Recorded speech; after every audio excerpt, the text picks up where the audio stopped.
اور اللہ کی خصوصاً نعمت کو یاد کرنے کا حکم دیا ہے۔ اور اس نعمت سے مراد کیا ہے؟ تو اس نعمت سے مراد اصل میں نعمت اسلام ہے۔ جیسا کہ اکثر مفسرین نے یہی بات کی کہ اس نعمت سے مراد کیا ہے؟ نعمت اسلام، کہ اس اسلام کی نعمت کو جو اللہ رب العزت نے تمہارے لیے پسند کیا ہے، اور جو جس کا ذکر پچھلی آیات میں آیا بھی تھا کہ اللہ رب العزت نے تمہارے لیے اسلام کو بطور دین پسند کر دیا ہے، تو اس نعمت کو جو اللہ رب العزت نے تمہارے لیے اس امن والے دین کو انتخاب کیا ہے، تو اس کو تم سب یاد کرو۔ اور دوسری چیز جس کو یاد کرنے کا حکم دیا گیا ہے، اور اس گرو کا تعلق اس دوسری چیز کے ساتھ ہے، وہ اور اس کے ساتھ بھی ہے، اور وہ یہ کہ اس کے ساتھ جو کیا ہوا عہد ہے، جو بڑا پکا عہد ہے، اس کو بھی تم یاد کرو، جس میں تم نے سم و اطاعت کی بات کی کہ ہم نے سن لیا اور ہم نے اطاعت کی، اور لہٰذا اس میثاق اور اس عہد کے بارے میں تمہیں اللہ سے ڈرتے رہنا چاہیے کہ اس کے بارے میں پوچھ ہوگی، اس کے بارے میں اللہ رب العزت سے تم ڈرو۔ تو لہٰذا یہ اصل میں عہد کس چیز کا ہے جس کی سم و اطاعت کی بات کی جا رہی ہے؟ تو اس حوالے سے مختلف اقوال ہیں، مختلف باتیں اور مختلف اس کے مفاہیم ہیں، اور سبھی ہو سکتے ہیں۔ تو ان میں سب سے پہلا مفہوم جو ہمارے سامنے آتا ہے وہ یہ کہ یہ میثاق اور یہ اقرار، یہ عہد و پیمان، یہ اس سے وہ عہد بھی مراد ہے کہ جو ایک مومن رسول اللہ صلی اللہ علیہ وسلم کے ساتھ کیا کرتے تھے۔ اس زمانے میں رسول اللہ صلی اللہ علیہ وسلم کے سامنے لوگ آیا کرتے اور اللہ کے نبی صلی اللہ علیہ وسلم کے ہاتھ پر بیعت کیا کرتے تھے، تو وہ عہد جو رسول اللہ صلی اللہ علیہ وسلم ہر آدمی سے مسلمان ہونے پر لیا کرتے تھے، تو اس سے وہ والا عہد مراد ہے۔ تو یعنی ایک تو وہ لوگ ہو گئے کہ جنہوں نے خود اللہ کے نبی صلی اللہ علیہ وسلم کے ساتھ عہد کیا ہے، اور یہاں پر میثاقہ یعنی اس کا عہد، یعنی یہاں پر نسبت عہد کی اللہ کی طرف کی گئی ہے، جبکہ ہم بات کر رہے ہیں کہ رسول اللہ صلی اللہ علیہ وسلم کے ہاتھ پر لوگ آ کے بیعت کیا کرتے تھے، رسول اللہ صلی اللہ علیہ وسلم کے ساتھ لوگ عہد و پیمان اور وعدہ کیا کرتے تھے کہ ہم آپ کے ہر حکم کے اوپر سم و اطاعت کریں گے، اس کو سنیں گے بھی اور اس پر عمل بھی کریں گے، اور اس کی نسبت جب کہ اللہ نے اپنی طرف کی ہے، وہ اس لیے کیونکہ اللہ کے نبی صلی اللہ علیہ وسلم کے ساتھ جو بھی بیعت، جو بھی وعدہ کیا جاتا، اللہ کے نبی جس بھی بات کا حکم دیتے وہ اللہ ہی کے حکم سے ہوا کرتا، تو اس لیے اس کی نسبت رسول اللہ صلی اللہ علیہ وسلم کی طرف، یعنی کہ ہاتھ سے ہونے والی اس بیعت کی نسبت اللہ نے اپنی طرف کر دی۔ تو اس سے مراد وہ عہد بھی ہو سکتا ہے۔ دوسری چیز کہ جو اللہ تعالیٰ نے آدم علیہ السلام کی اولاد، تمام اولاد سے ایک ہی دفعہ میں جو عہد لیا تھا، جس کو عہد الست بھی کہتے ہیں، کہ جب تمام ارواح کو اللہ نے ایک جگہ پر اکٹھا کر کے سب سے یہ بات کی تھی کہ کیا میں تمہارا رب نہیں ہوں، تو سب نے یہی کہا تھا کہ بلا، کہ یقیناً تو ہی ہمارا رب ہے۔ تو یہ اس سے مراد وہ بھی عہد ہو سکتا ہے کہ جو انسانوں کی فطرت کے اندر سب نے وہ لے رکھا ہے، اور سب کی فطرت کے اندر ہے کہ اگر انسانوں کو چھوڑ دیا جائے کھلا کے، ان کے اوپر کوئی زور زبردستی نہ کی جائے، کسی طرح کی آلودگی ان کے عقائد میں نہ ڈالی جائے، تو ہر انسان فطرت سلیم پر پیدا ہوتا ہے،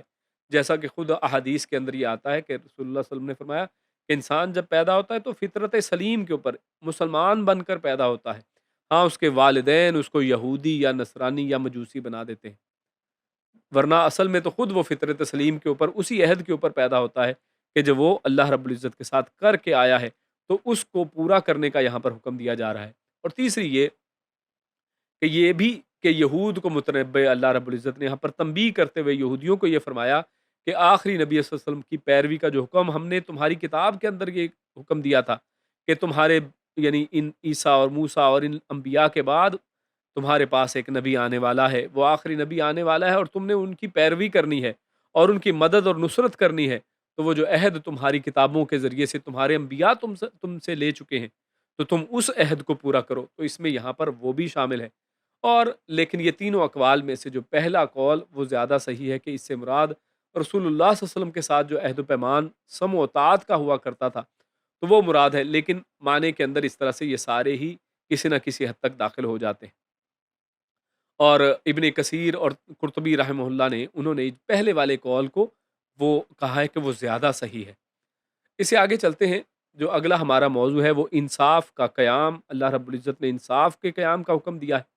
اور اس طرح کا انصاف کہ جس کے اندر دشمن جو ہے اس کے ساتھ بھی عدل کیا جائے۔ تو ان آیات کی تلاوت کرتے ہیں۔ اللہ فرماتا ہے یا ایہا الذین آمنوا کونوا قوامین للہ شہداء بالقسط ولا یجرمنکم شنآن قوم علی الا تعدلوا اعدلوا هو اقرب للتقوى واتقوا اللہ ان اللہ خبیر بما تعملون۔ تو اللہ فرماتا ہے یا ایھا الذین آمنو، اے لوگو جو ایمان لائے ہو. اور ہم بارہا یہ بات کر چکے ہیں کہ جب بھی اللہ رب العزت یہ بات کرتا ہے اے لوگو جو ایمان لائے ہو، ایمانداروں کو مخاطب کیا جاتا ہے، ایمان والوں کو مومنوں کو، تو سب کو کان لگا لینے چاہیے، جیسا کہ عبداللہ ابن مسعود رضی اللہ تعالیٰ عنہ کی حدیث سے ہمارے سامنے بات آئی ہے. اللہ کیا فرماتا ہے کونوا قوامین للہ شہداء. تو لہٰذا یا ایھا الذین آمنوا کہہ کے اللہ رب العزت نے اہم بات کی طرف اشارہ کیا ہے کہ اہم بات ہونے والی ہے، اور وہ بات کیا کہ کونوا تم سب ہو جاؤ قوامین، قوام یعنی قائم رہنے والا، قام یقوم، یا ایون ہم نماز کے اندر لفظ بولتے ہیں نا قیام کرنا، جس کے اندر قیام میں ہم سورۃ الفاتحہ پڑھتے ہیں اور دیگر صورتیں پڑھتے ہیں، تو یہ قیام کہلاتا ہے. وہی لفظ ہے یہاں پر قوامین، قائم رہنے والے، للہ اللہ کے لیے. اے لوگو ہو جاؤ قائم رہنے والے اللہ کے لیے، شہداء گواہی دینے والے، یعنی شہداء بن کر، بالقسط انصاف کی گواہی دینے والے بن کر. ولا یجرمنکم، یعنی ایک تو پہلے انصاف کی گواہی دینے والا اور انصاف کے اوپر قائم رہ کر اس کی گواہی دینے والے کی بات کی، اور پھر فرمایا ولا یجرمنکم، اور نہ یجرمنکم، نہ آمادہ کرے تم سب کو، یعنی نہ تمہیں اس چیز کے اوپر آمادہ کرے تمہیں، شنآن کہتے ہیں دشمنی کو، شنآن قوم، کسی بھی قوم کی دشمنی تمہیں اس چیز کے اوپر آمادہ نہ کرے، تمہیں اس چیز کی طرف مائل نہ کرے، علی اس بات پر، اس کے اوپر، اللہ کے نہ تعدلو کہ تم عدل کرو، یعنی تمہیں عدل کرنے سے کسی قوم کی دشمنی نہ روکے، تمہیں اس طرف کسی قوم کی دشمنی اس بات کی طرف جھکاؤ نہ تمہارا کرے کہ تم عدل سے منہ موڑ لو. فرمایا اعدلو، اب دوبارہ ایک دفعہ دیکھیے وہی تعدلو، پہلے کہا کہ تم سب عدل کرو، اور اب کہا اعدلو تم سب عدل کیا کرو. پہلے کہا اللہ تعدلو، یعنی تمہیں اس طرف کسی قوم کی دشمنی نہ آمادہ کرے کہ تم عدل نہ کرو، بلکہ تمہیں کیا چاہیے، اعدلو کہ تم سب عدل کیا کرو. ہوا اقرب للتقوی، ہوا کون، یہ عدل کی بات جو ہے، یہی جو عدل ہے اس کے بارے میں فرمایا ہوا، یعنی وہ سے مراد عدل ہے، اقرب وہ زیادہ قریب ہے، للتقوی تقوی کے، یعنی عدل کرنا، عدل کی بات کرنا اور گواہی دیتے ہوئے انصاف کا ساتھ دینا، یہ عدل کے اور یہ تقوی کے زیادہ قریب ہے. واتقوا اللہ، اور لہٰذا اللہ فرماتا ہے اور تم سب تقوی کے اختیار کرو اللہ کا، تم سب اللہ سے ڈر جاؤ. ان اللہ خبیر بما تعملون، اور اس لیے بھی تمہیں اللہ سے ڈرنا چاہیے کہ تم دنیا کو دکھانے کے لیے تو شاید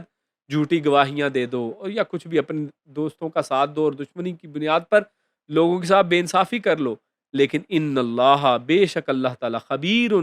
وہ خوب خبردار ہے، خوب خبر رکھنے والا، باخبر ہے، بما ساتھ اس کے جو تعملون تم عمل کرتے ہو، جو کچھ بھی تم کرتے ہو اللہ رب العزت کو سب معلوم ہے، اللہ سے کچھ چھپا ہوا نہیں ہے. تو اس آیت میں بھی معنی مفہوم بڑا ہی واضح ہے، بڑا ہی کلیئر ہے. اللہ فرماتا ہے کونوا قوامین للہ شہداء بالقسط، یعنی انصاف پر پوری طرح قائم رہ کر اللہ کے لیے گواہی دو.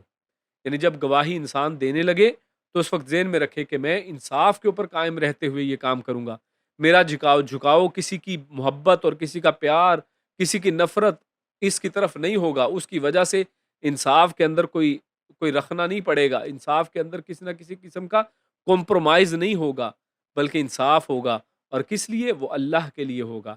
اور اللہ کے لیے تم نے گواہی دینی ہے. گواہی کسی پیسے کی لالچ میں، کسی عہدے کی لالچ میں، یا کسی کا ساتھ اور کسی کی محبت اور نفرت کی لالچ میں نہیں ہوگی. اور ہم دیکھتے ہیں قرآن کریم کی آیات کا مطالعہ کریں تو ہمارے سامنے یہ بات آتی ہے کہ انسان جب بھی کبھی اگر انصاف سے منہ موڑتا ہے، کبھی اگر بے انصافی کی بات کرتا ہے، تو اس کے پیچھے دو ہی وجوہات ہو سکتی ہیں. ایک وجہ یہ کہ انسان کسی سے محبت کے چکر میں، کسی کی محبت کی وجہ سے، کسی کی دوستی کی وجہ سے انسان بے انصافی کے اوپر مجبور ہو جاتا ہے کہ ہاں اس کی دوستی ہے، اس وجہ سے آپ کو اس کا ساتھ دینا ہی پڑے گا، اور چاہے بے انصافی ہو رہی ہو. یا پھر کسی کی دشمنی کی بنیاد پر انسان بے انصافی کرتا ہے کہ یہ ہمارا دشمن ہے تو چاہے وہ حق پر ہی ہے لیکن ہمیں اس کے خلاف بات کرنی ہے. تو یہ دو ہی وجوہات ہوتی ہیں. اور اس سے پہلے ہم سورۃ النساء کی آیت نمبر 135 میں ہم قرآن کریم میں پڑھ آئے ہیں، اللہ فرماتا ہے یا ایھا الذین آمنوا کونوا قوامین بالقسط شہداء للہ. وہی الفاظ ہیں جو یہاں پر استعمال کیے گئے ہیں کہ تم اللہ کے لیے سچے یعنی انصاف کی گواہی دینے والے بن جاؤ. ولو علی انفسکم، چاہے وہ تمہاری اپنے جانوں کے خلاف ہی کیوں نہ ہو، یعنی چاہے وہ تمہارے اپنے خلاف جا رہی ہو، اول والدین والاقربین، چاہے وہ تمہارے والدین کے خلاف ہو رہی ہو، چاہے وہ تمہارے قریبی رشتہ داروں کے خلاف بات ہو رہی ہو، لیکن تمہیں انصاف کی بات کرنی ہے۔ تو وہاں پر اللہ رب العزت نے والدین کی اور رشتہ داروں کی اور اپنی جان کی بات کی ہے، کہ جس سے انسان بہت زیادہ محبت کرتا ہے، جن کی خاطر انسان بعض اوقات بے انصافی کی طرف مائل ہو جاتا ہے، قرابت داروں کی وجہ سے انسان بے انصافی کی طرف جھکاؤ کر دیتا ہے۔ جبکہ اس آیت کے اندر اللہ رب العزت نے دوسری سائیڈ کی بات کی ہے، کہ بعض اوقات انسان کسی قوم کی دشمنی میں، کسی قوم کی نفرت میں اور کسی قوم کی عداوت کی وجہ سے ان سے جو ہے بے انصافی کر بیٹھتا ہے، تو اللہ رب العزت نے دوسری چیز کو بھی ٹارگٹ کیا اور فرمایا کہ یہاں پر بھی تمہیں عدل کا حکم دیا گیا ہے، اعدلوا، تم سب کو حکم ہے یہ ہے کہ تم عدل کیا کرو، اور پہلے یہ فرمایا علی اللہ تعدلوا، کہ ایسا نہ ہو کہ ان کی دشمنی جو ہے تمہیں ان سے انصاف نہ کرنے کی طرف مائل کر دے۔ تو ایسا نہیں ہونا چاہیے کہ انصاف نہ کرو، بلکہ تم دشمنوں کے ساتھ بھی انصاف کرو، یعنی کتنا ہی بہترین یہ دین ہے، جس کے پیچھے ہم پچھلی آیت میں پڑھ آئے ہیں کہ جو اللہ کی اتنی بڑی نعمت ہے ہمارے اوپر، یہ دین اسلام، کہ جو ہمیں اتنے بہترین اخلاق سکھاتا ہے۔ کاش کہ یہ اخلاق ہمارے معاشرے کے اندر بھی آ جائیں، اور ہم سب جو آج معاشرہ جو ہے، اگر ہم اپنے پاکستان، انڈیا اور مسلمان معاشرے کا حال دیکھیں تو دوسروں کی بات کیا کریں، ہمارا اپنا معاشرہ بے انصافی کا گڑھ بن چکا ہے، جس کی وجہ سے ہمارے اوپر بے شمار قسم کے جو سختیاں اور عذابات یا جو بھی کہا جائے، یعنی ایسی سختیاں آج ہمارے اوپر آ چکے ہیں، جس کی وجہ ہماری خود اپنے اعمال ہیں، کیونکہ اللہ رب العزت نے قرآن میں فرمایا ہے کہ جو کچھ بھی انسان کے ساتھ ہوتا ہے بما کسبت ایدیہم، ان کی اپنی وجہ سے اپنی کمائی ہوا کرتی ہے، کہ انسان جو خود کرتا ہے وہی اس کے سامنے آتا ہے۔ تو خیر، اللہ رب العزت نے عدل و انصاف کا حکم دیا ہے، حتیٰ کہ وہ آپ کا دشمن ہی کیوں نہ ہو، یا پھر دوسری سائیڈ کے انسان کا وہ بڑا ہی محبوب ہی کیوں نہ ہو، انسان نہ باعث ہو اور نہ ہی کسی وجہ سے اس کے خلاف ہونے کی وجہ سے وہ عدل و انصاف سے ہاتھ دھو بیٹھے، بلکہ اعدلوا، عدل کرو، اور عدل کیوں کرے؟ فرمایا ہوا اقرب للتقوی، کہ انسان تقوی ہی تو چاہتا ہے، اللہ رب العزت کو انسان سے تقوی ہی تو چاہیے۔ آگے یہ حج کا موسم آنے والا ہے، اور حج کے دن آ رہے ہیں، اور قربانی کے دن آ رہے ہیں، اللہ رب العزت نے وہاں پر بھی یہی فرمایا ہے کہ اللہ کو ان گائے، بھینس، بکری کا نہ گوشت پہنچتا ہے، نہ ہی خون پہنچتا ہے، بلکہ اللہ کو کیا پہنچتا ہے؟ اللہ کو تمہارا تقوی پہنچتا ہے۔ تو اصل چیز ہی تقوی ہے، کہ جو اللہ رب العزت کو مطلوب ہے۔ تو یہ عدل اور انصاف کی بات جو ہے، ہوا اقرب للتقوی، یہ تقوی کے زیادہ قریب ہے۔ اور پھر فرمایا واتقوا اللہ، تمہیں چاہیے کہ تم تقوی اختیار کرو، سب ڈر جاؤ اللہ تعالیٰ سے۔ اور اگر انسان واقعی اللہ سے ڈرنے والا ہو جائے اور معاشرے کے اندر انصاف کا دور دورہ ہو جائے، تو پورا معاشرہ بہترین معاشرہ بن جاتا ہے۔ شاہ عبد القادر لکھتے ہیں رحمہ اللہ کہ اکثر کافروں نے مسلمانوں سے بڑی دشمنی کی تھی، اور جب وہ مسلمان ہوئے تو فرمایا کہ ان سے وہ دشمنی نہ نکالو، کہ اب یہ نہیں کہ اب وہ مسلمان ہو گئے ہیں تو ابھی بھی آپ اپنے دلوں کے اندر وہی دشمنی رکھو۔ اور ہر جگہ اللہ رب العزت نے اس لیے یہی حکم فرمایا، اور کہ حق بات میں دوست اور دشمن برابر ہے، کہ جب حق کی بات آئے، جب انصاف کی بات آئے،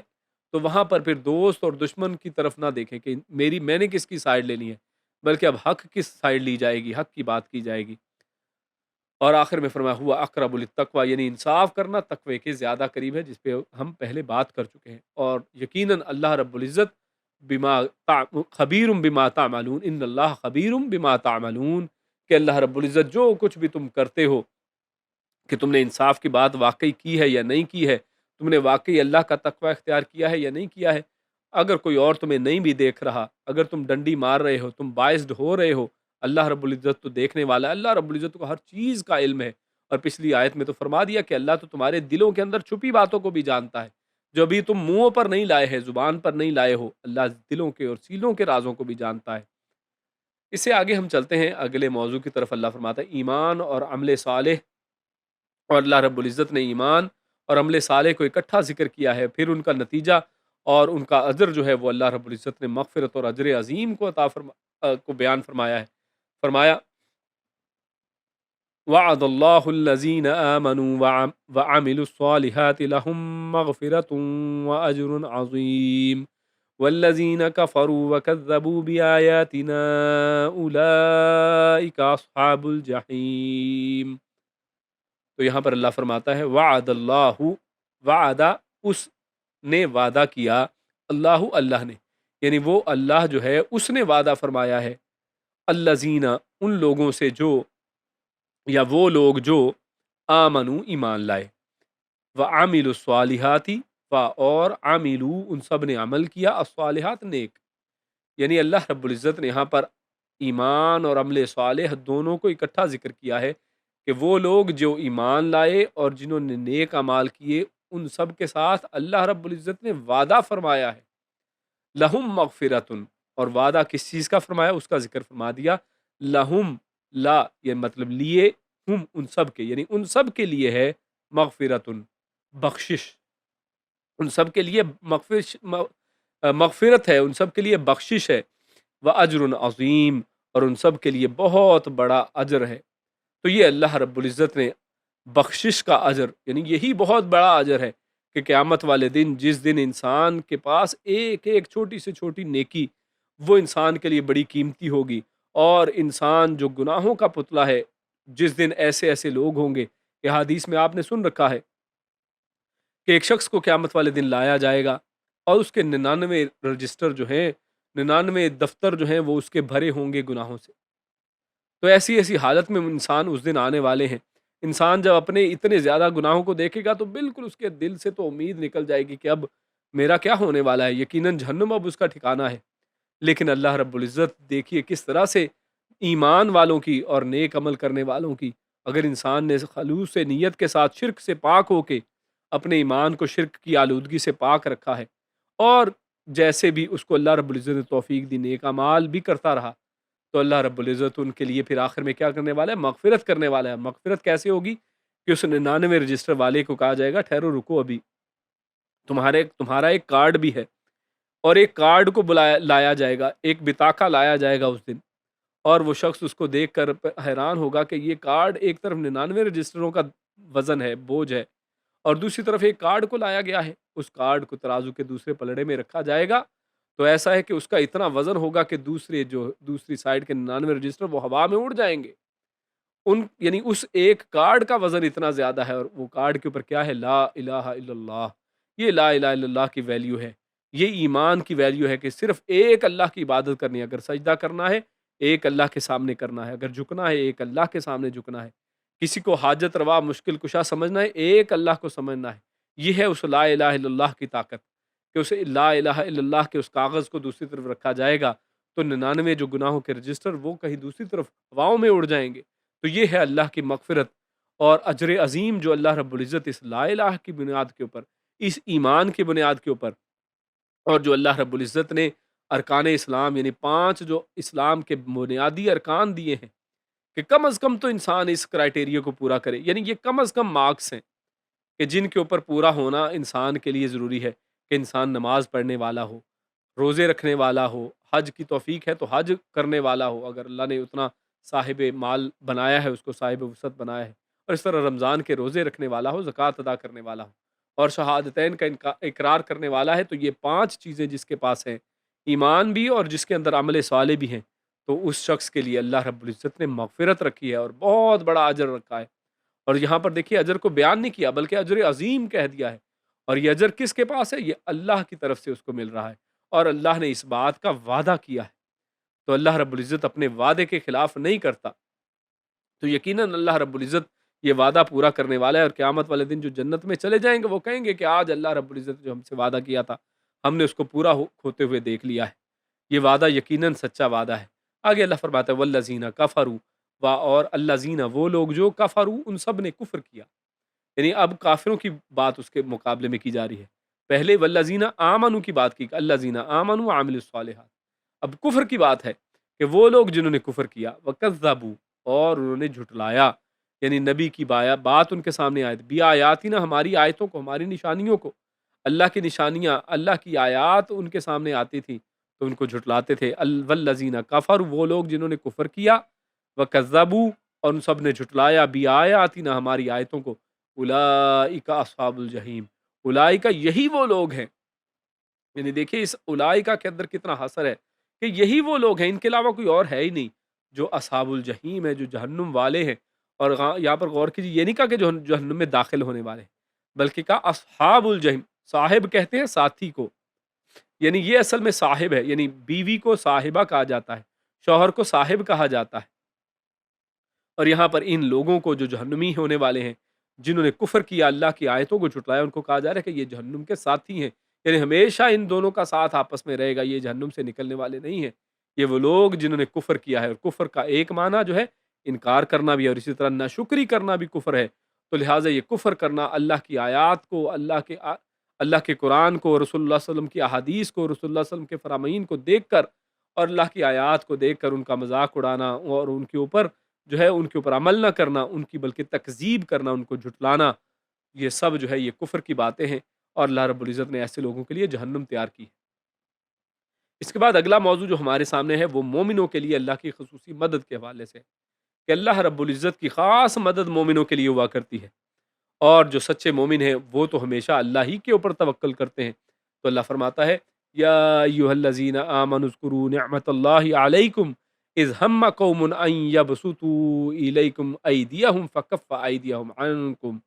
واتقوا اللہ وعلی اللہ فلیتوکل المؤمنون۔ اللہ فرماتا ہے، یا ایھا الذین آمنوا، اے لوگو جو ایمان لائے ہو،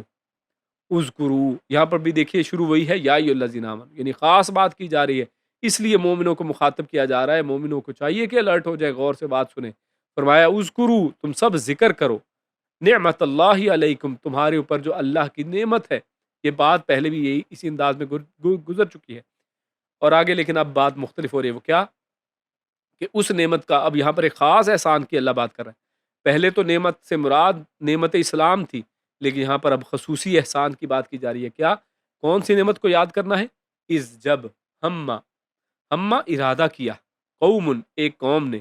ان کے یبسطو کہ وہ سب بڑھائیں، الیکم تمہاری طرف، ایدیہم اپنے ہاتھوں کو، یعنی ایک قوم نے، یعنی کفار کی طرف سے یہ ارادہ کیا گیا کہ وہ تمہاری طرف اپنا ہاتھ بڑھائیں، یعنی تمہارے اوپر حملہ کرنے کی کوشش کریں، تمہیں نقصان پہنچانے کی کوشش کریں۔ فکفا، تو پھر کفا کہتے ہیں اسی ہتھے، یعنی ہاتھ سے کلائی سے پکڑ لینا، تو روک دیا، کف کر دیا، روک دیا اس نے، ایدیہم ان کے ہاتھوں کو، عنکم تم سے،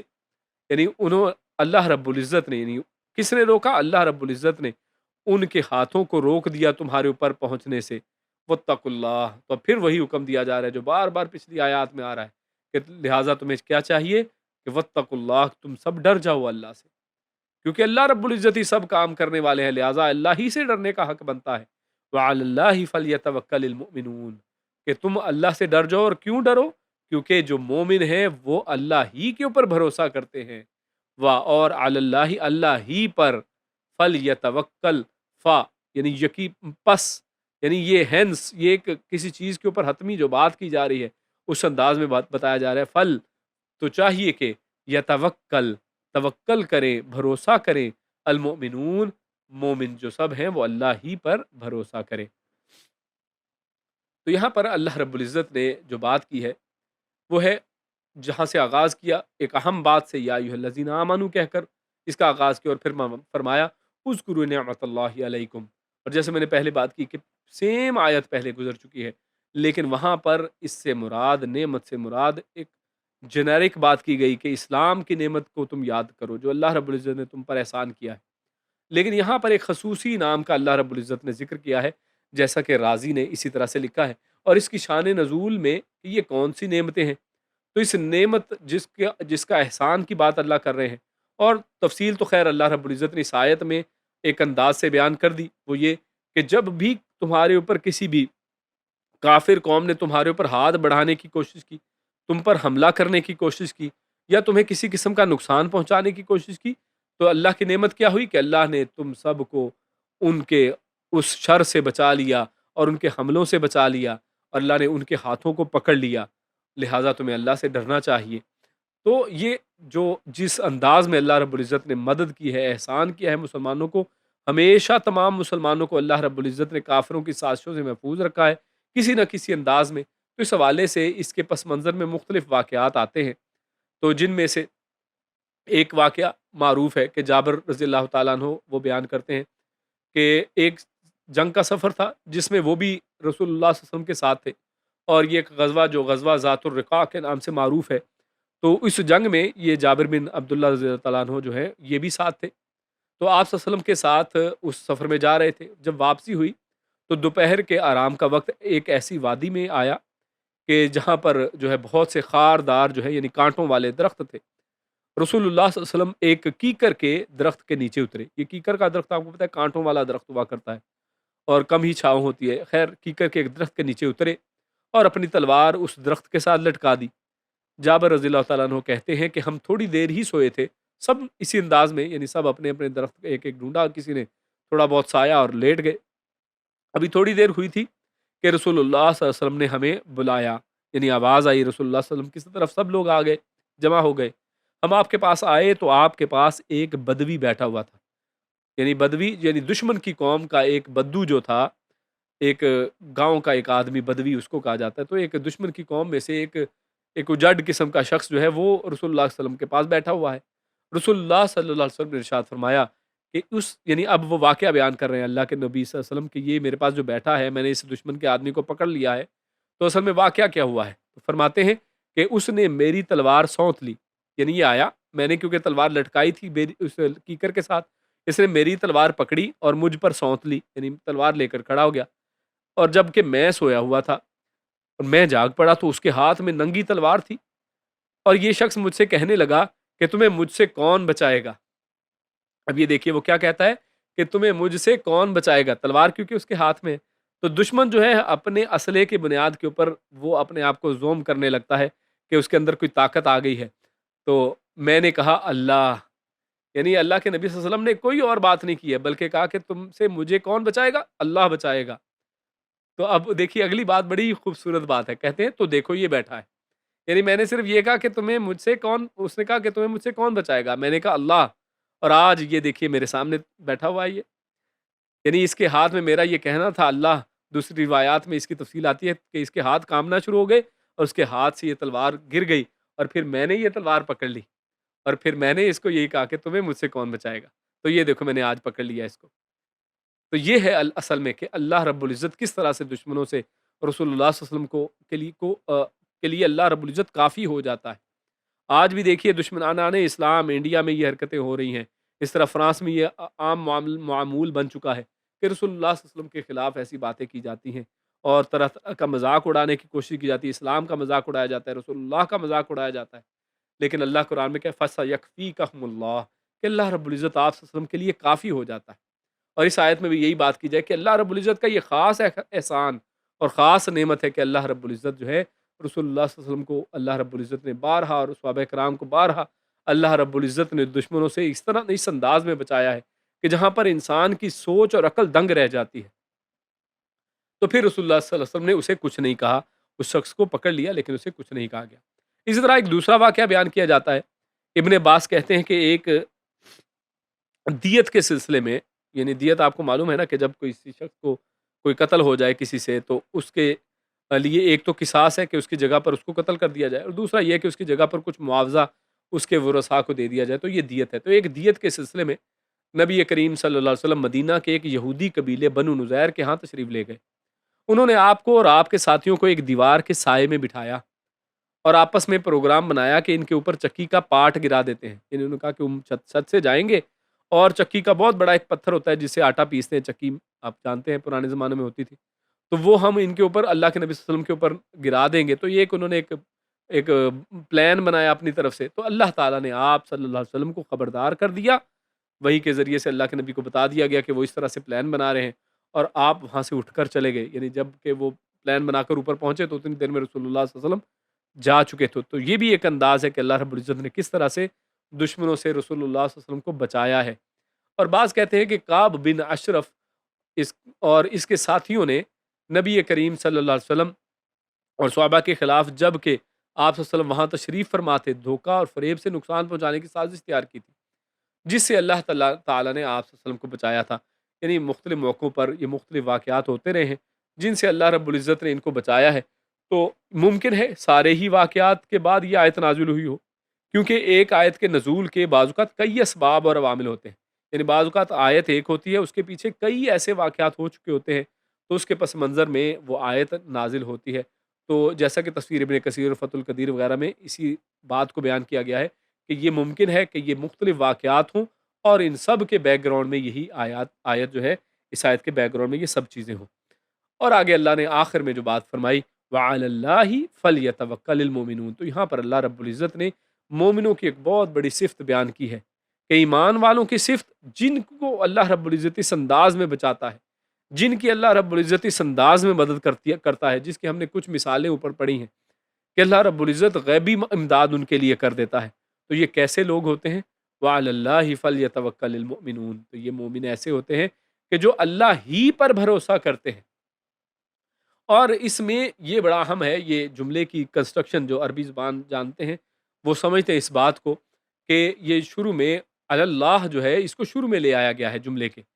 تو اللہ کو شروع میں لا کر یعنی جار مجرور کو جب شروع میں لایا جاتا ہے کسی بھی جملہ اسمیہ کے اندر، تو اس میں جملے اسمیہ کے اندر پہلے ہی بہت زیادہ ایمفیسس ہوتا ہے، یعنی پہلے ہی جملہ اسمیہ جو ہے وہ جملہ فعلیہ سے تاکید میں زیادہ ہوتا ہے، تو جملہ اسمیہ کے شروع میں اگر جار مجرور کو لے آیا جائے تو اس سے اور زیادہ تاکید اور تخصیص پیدا ہو جاتی ہے، یعنی اللہ ہی پر جو ہم معنی کر رہے ہیں نا وہ کیوں آ رہا ہے، ورنہ تو سمپل معنی اللہ اللہ کے اوپر، لیکن ہم کہہ رہے ہیں اللہ ہی پر، تو اصل میں اس وجہ سے کیونکہ اللہ شروع میں آ گیا ہے اور فل یتوکل بعد میں آیا ہے، تو لہٰذا اس کو شروع میں لا کر یہ اس جملے کے اندر ایک انتہائی تاکید اور تخصیص پیدا کر دی گئی ہے کہ مومنوں کی تو یہ صفت ہے کہ وہ اللہ ہی پر بھروسہ کرتے ہیں، وہ اللہ کے علاوہ کسی پر بھروسہ نہیں کرتے ہیں، ان کی امید، ان کی نگاہیں، ان کی دعائیں، ان کے ہاتھ وہ ہمیشہ صرف ایک اللہ کے لیے جھکتے ہیں، ایک اللہ کی طرف اٹھتے ہیں، وہ اللہ رب العزت کے علاوہ کسی سے کوئی امید نہیں باندھتے ہیں، اور جب یہ کسی شخص کا کسی مومن کا یہ معاملہ ہو جاتا ہے تو وہ اصل میں صحیح مومن بن جاتا ہے، اور وہی یہ وہ مومن ہوتا ہے کہ جس کو لا خوف علیہم ولا هم یحزنون، کہ جن کو کوئی خوف نہیں ہوتا، جو اصل میں ولی کی ڈیفینیشن ہے، تو وہاں تک وہ اصل میں پہنچ جاتا ہے، کیوں؟ کیونکہ اللہ کے ساتھ وہ اس کا تعلق اتنا بہترین ہو گیا ہے، اللہ کے اوپر بھروسہ اس کا اس قدر ہو گیا ہے کہ جو اللہ کا واقعی حق تھا اس نے وہ ادا کر دیا ہے، اللہ رب العزت کا حق تھا کہ اس کے اوپر بھروسہ کیا جائے، اسی کے اوپر اپنی امیدیں باندھی جائیں اور اس کے ساتھ جو وعدے کیے گئے ہیں ان کو سچا جانا جائے، تو صحابہ کرام کی یہ صفات اور مومنوں کی اور خصوصاً صحابہ کرام کے اندر یہ صفت پائی جاتی تھی۔ اللہ رب العزت سے دعا ہے کہ اللہ رب العزت ہم سب کو بھی مومنوں کے اندر اور پکے سچے مومنوں میں شامل کرے، اللہ رب العزت ہم سب کو بھی ایسے لوگوں میں شامل کرے جو صرف ایک اللہ کے اوپر توکل کرنے والے، جو صرف ایک اللہ سے ڈرنے والے ہیں، اور اللہ رب العزت ہم سب کو پوری امت مسلمہ کو ان کی امداد کرے، ان کی غیبی مدد فرمائے، اور آج امت جن مشکلات کا سامنا کر رہی ہے اللہ رب العزت سب کو ان سے نجات عطا فرمائے، اللہ رب العزت ہم سب کو نیک عمل اور اچھی سمجھ کی توفیق عطا فرمائے۔ سبحان ربک رب العزت عما یصفون وسلام علی المرسلین والحمد للہ رب العالمین۔ جزاکم اللہ خیر وبارک اللہ فیکم، سبحانک اللہم وبحمدک اشہد ان لا الہ الا انت استغفرک واتوب الیک۔ السلام علیکم ورحمۃ اللہ وبرکاتہ۔